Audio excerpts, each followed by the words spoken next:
আজ দেশ জুড়ে পালিত দোল উৎসব। বসন্তের আবহে আবির আর রঙের ছোঁয়ায় আজ সারা দেশ মেতেছে উৎসবে। শ্রীকৃষ্ণের দোলযাত্রা থেকে শুরু করে শান্তিনিকেতনের বসন্ত উৎসব, সর্বত্রই আজ রঙের মেলা।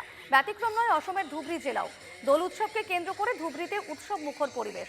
ধুবড়ীর কালীবাড়ি প্রাঙ্গণ থেকে শোভাযাত্রা বের হয় এবং সেই ছবি আমরা এই মুহূর্তে দেখাচ্ছি। প্রত্যেকটি মানুষ সেখানে ভিড় জমিয়েছেন। দোল উৎসবে মেতেছেন আবাল বৃদ্ধ বনিতা।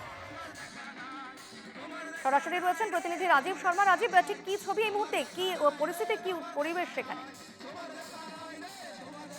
উৎসবকে কেন্দ্র করে রাজ্য জুড়ে এই মুহূর্তে এক উৎসবমুখর পরিবেশ। ধুবড়ীতেও একই পরিবেশ। এই মুহূর্তে আমরা রয়েছি কালীবাড়ি প্রাঙ্গণ, আর কালীবাড়ি প্রাঙ্গণের থেকে প্রতি বছরের মতন এই বছরও নিত্যাঙ্গন যা সামাজিক আর সাংস্কৃতিক প্রতিষ্ঠান রয়েছেন তাদের উদ্যোগে বসন্ত উৎসব উদযাপন করা হয়। আর বসন্ত উৎসবের যা শোভাযাত্রা, এই শোভাযাত্রা এই মুহূর্তে বের করা হয়েছে। আর এই শোভাযাত্রাতে বিভিন্ন জায়গা থেকে বিভিন্ন স্থানীয় লোকজনরা, যা সাংস্কৃতিক প্রেমীরা রয়েছেন বা শিল্পীরা রয়েছেন, সেই শিল্পীরা এই মুহূর্তে আগভাগ নিয়েছেন।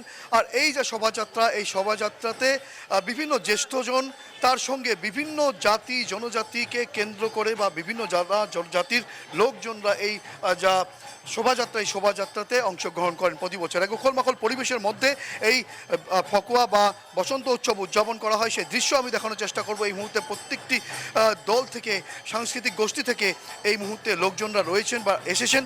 আর খুব সুন্দর করে সাংস্কৃতিক যা শোভাযাত্রা, একটা সুন্দর পরিধান করে ওনারা এই সাংস্কৃতিক শোভাযাত্রায় অংশগ্রহণ করেন। প্রতি বছর খুব সুন্দর লাগছে। আপনাকে প্রথমত জানাই হোলির আন্তরিক শুভেচ্ছা। কি বলবেন এই মুহূর্তে? আমিও সবাইকে জানাই, মানে আসামবাসী, ভারতবাসী সবাইকে জানাই হোলির শুভেচ্ছা। সবাই আনন্দ করো, মজা করো, কিন্তু কোনো যেন দুর্ঘটনা না ঘটে।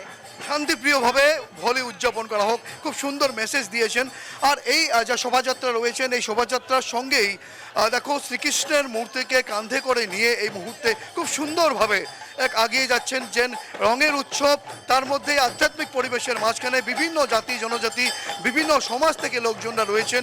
ওনারা এই শোভাযাত্রা, এই সাংস্কৃতিক শোভাযাত্রাতে আগভাগ নিয়েছেন। আর ছোট ছোট বাচ্চারাও রয়েছেন। দেখো বাচ্চাদের মাঝখানে আনন্দের এক আলাদাই ভাব থাকে। কি নাম তোমার? ঋত্বিকা সরকার। তুমি কি সেজেছো মা? আমি? হ্যাঁ, তোমার আবির কোথায়? তোমার মুখে আবির কোথায়? আবির লাগাই নাই। আবির লাগাবে না? খেলবে না আবির? খেলবো। দেখো ছোট ছোট বাচ্চাদের মধ্যে আনন্দের একটা উল্লাস আমরা দেখতে পারি প্রতি বছর। আর সুন্দর পরিবেশের মাঝখানে এই শোভাযাত্রা আগিয়ে যাচ্ছে।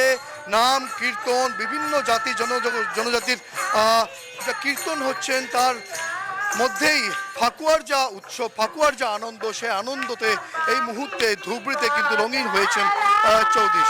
এই দৃশ্য আমি দেখানোর চেষ্টা করব। আর আজকে সারা দিন যারা প্রোগ্রাম রয়েছেন, রাজীব গান্ধী শিশু উদ্যান পর্যন্ত এই যে শোভাযাত্রা, এই শোভাযাত্রা আগিয়ে যাবে। আর রাজীব গান্ধী শিশু উদ্যানে দিন যারা প্রোগ্রাম আছেন, সাংস্কৃতিক অনুষ্ঠান রয়েছেন। প্রথমে তো বলে দিচ্ছি যে রাধাকৃষ্ণ শ্রীচরণে আবির দেওয়ার পর আস্তে আস্তে অনুষ্ঠান জমে উঠবে। আর চারদিকে এক প্রকার রঙিন হয়ে উঠবে পরিবেশ।